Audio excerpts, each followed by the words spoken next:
Namaste students, my name is JVS Dr. Neeraj Dholia, Faculty of Agriculture and Veterinary Science, Jayati Vidyapeeth, Women's University, Jaipur. In this lecture, we are going to study about the applications of tissue engineering, and this belongs to the subject medical biotechnology. So, in the previous lecture, we have studied about the regenerative medicines and the tissue engineering, and we have discussed that what are the various aspects of that particular topics.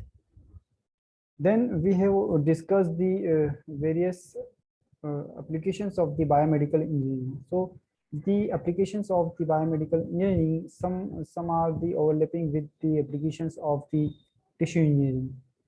So in the tissue engineering, we will discuss today what are the various applications of that tissue engineering.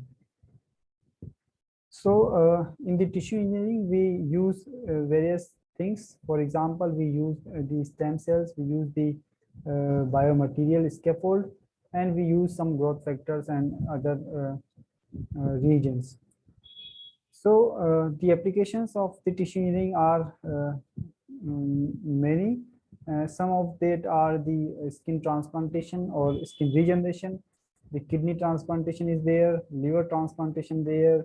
So many other types of the tissue transplantation or the organ transplantation are included in the applications of the tissue engineering. So along with the applications in the transplantation, the tissue engineering is also applicable in the research purpose.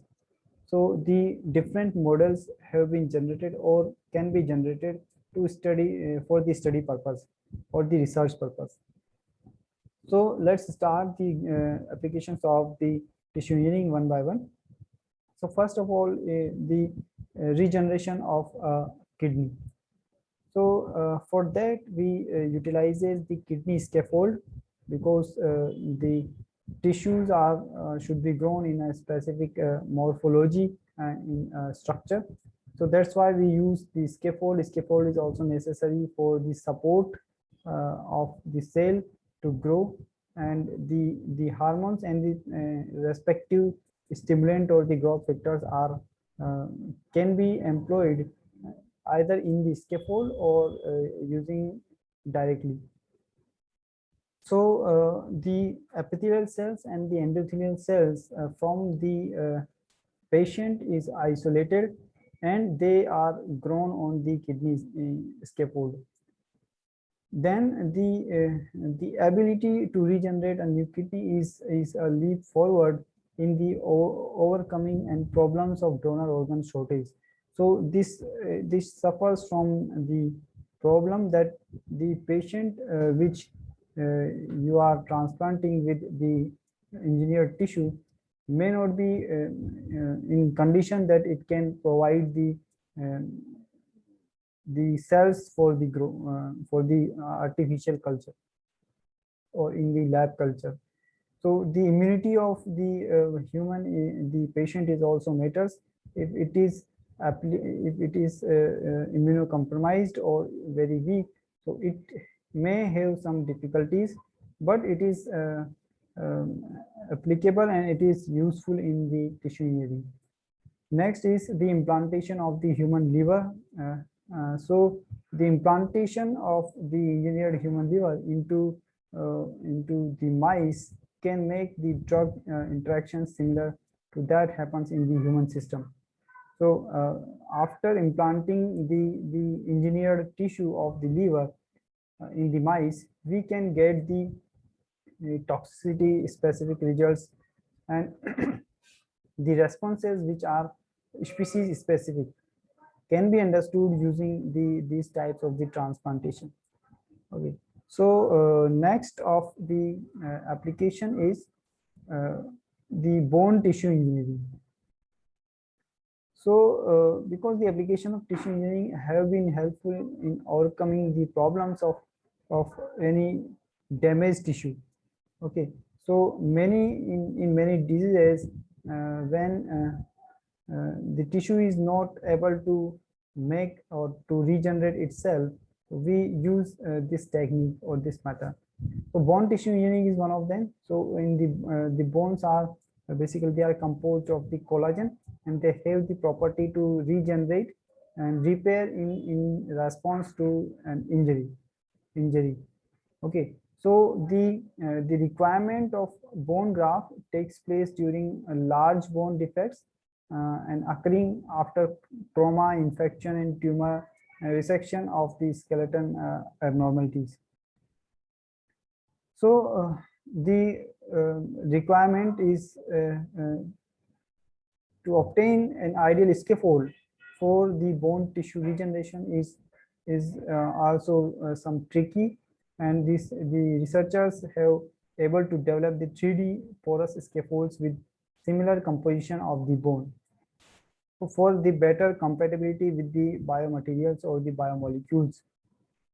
So the osteo-inducive scaffolds make us of biomolecular signaling and the progenitor cells for the bone formation.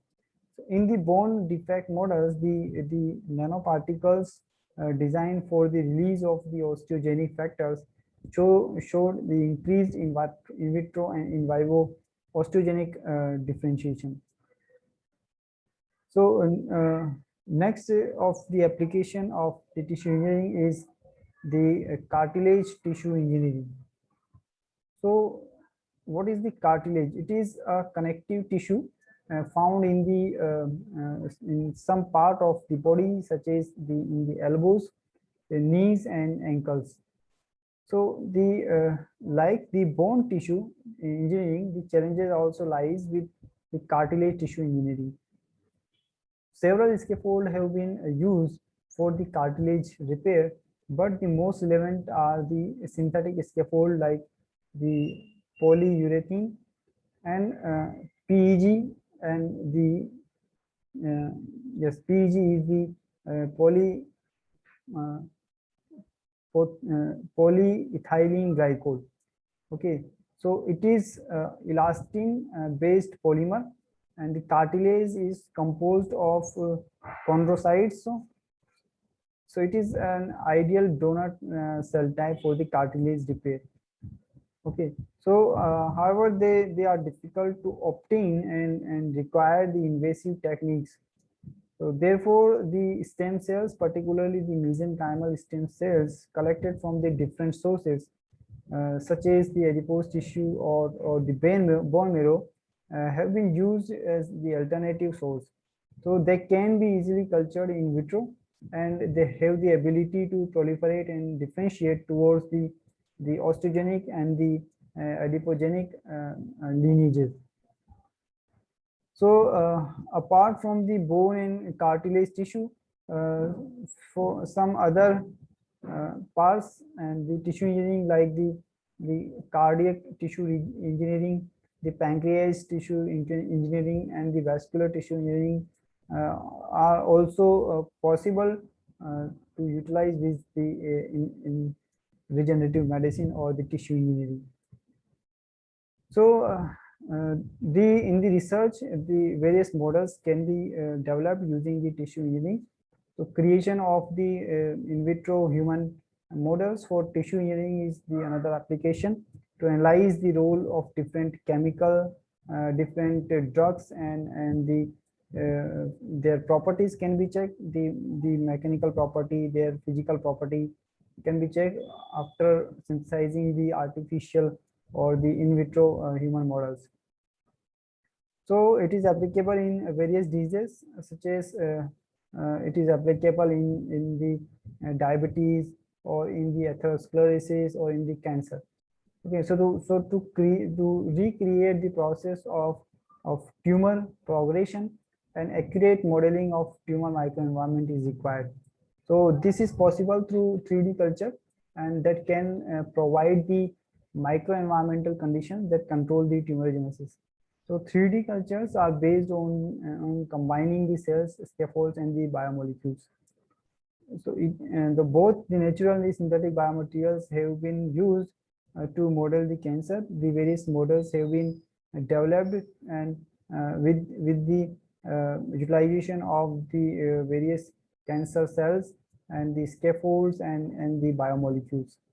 So it is also utilized in the drug discovery for the screening, or we can say the proper or effective screening of the drugs, because drugs can be screened in cell cultures, but they are not very much similar to the in vivo system. So either we have to use the human volunteers, or we can smooth the process by adding one more step to avoid the danger in the humans or the human volunteers. So 3D tissues or 3D system models are also applicable in using this type of the experiments. So although even it is, if the tissue engineering is life saving, it is expensive, and the allograft and the transplants face risk of getting rejected by the patient system. In the drug discovery, the hepatocytes regain their morphology and expression of key liver proteins when cultured in the 3D culture. Okay, so like that we can make the 3D models of many diseases or for many organs. So the research is still to be carried out, and however the advances in areas of bone, cartilage, heart, pancreas, and other tissues or the organs uh, have been taken tissue engineering to a new level. So tissue engineering is transforming biology and technology by making a deep impact on the development of the new therapies and the screening of the available drugs which are already in the trials. So before the human trials, we can screen the drugs and other things on these types of models. That is a revolutionary invention. So the future scope of the tissue engineering. So at present, tissue engineering plays a relatively small role in the patient treatment, and because artificial skin and walls and cartilage are examples of the tissues which are already approved by the agencies. However, currently they have the limited use in the humans. Okay, so the complete functional organ is still to be made, is not uh, pending, and the research is going on to improve the outcomes of tissue engineering for the development or the benefit of the human society and the animals. So this was all about the applications of the tissue engineering, and I hope you are satisfied with this detailed session. If you have any query, any doubt, you can write in the comment box. And this session is powered by Digital Version 2, Jyoti Vidyapeeth from University Jaipur. Thank you.